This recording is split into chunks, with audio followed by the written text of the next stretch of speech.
to us so we don't have to go out and work. I enjoyed some of those game shows, I tried some of those same magic pills, and I subscribed to some of those same beliefs about success.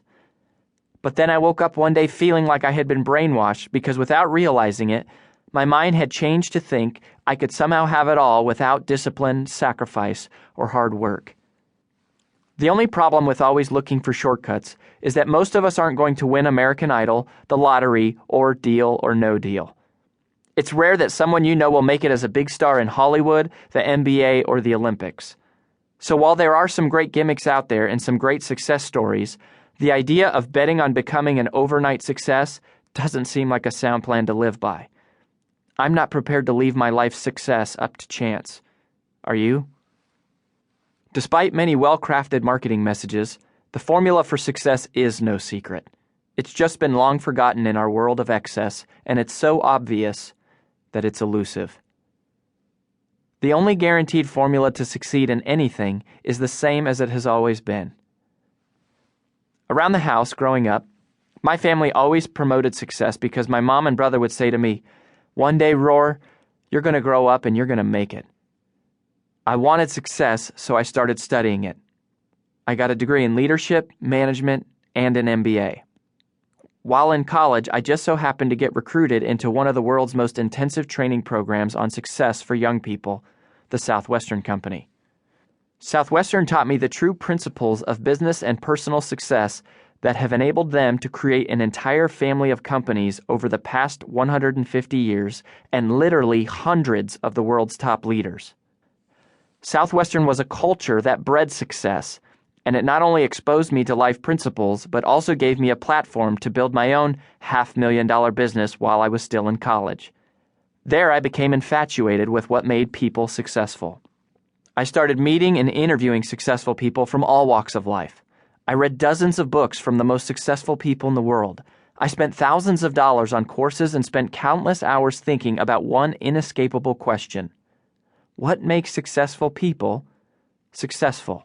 Later, I even co-founded a multi-million-dollar international training company called Southwestern Consulting, which puts on large motivational success conferences. We have tens of thousands of successful people come through our training. We coach hundreds of the most successful salespeople and entrepreneurs in the United States. Now I keynote at corporate events for top organizations all around the world, and what I have learned is that there is one thing that all successful people have in common. Successful people have all had to do things they didn't feel like doing in order to get where they are.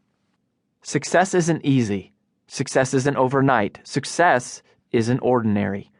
And so becoming successful requires us to do things that aren't easy and things that people don't ordinarily do. Success means we have to develop the self-discipline to get ourselves to do things we don't want to do. In other words, success is not about taking the escalator.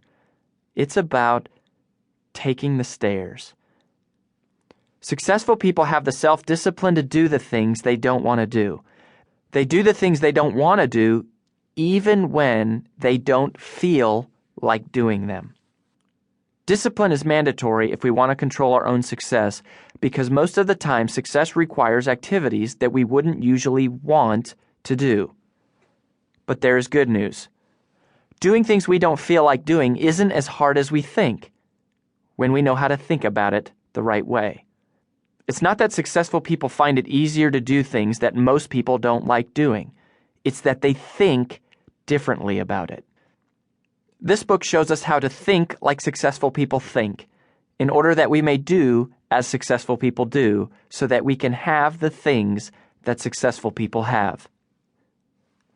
What would you have if you could have anything? What if you could have it by simply learning to change the way you think? Well, you can.